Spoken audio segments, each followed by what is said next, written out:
আমার গরুর গাড়িতে বউ সাজিয়ে তুত্তুর তুত্তুর তুত্তুর তুষানায় বাজিয়ে আরে যাবো তোমায় শ্বশুর বাড়ি নিয়ে, আরে যাবো তোমায় শ্বশুর বাড়ি নিয়ে।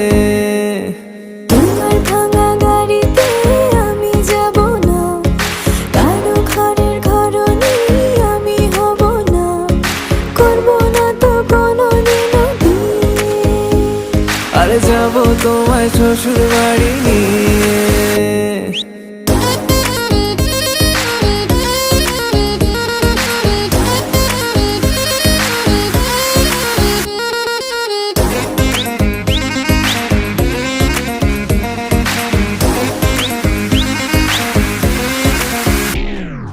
কেন বোঝো না তুমি আমার ইশারা?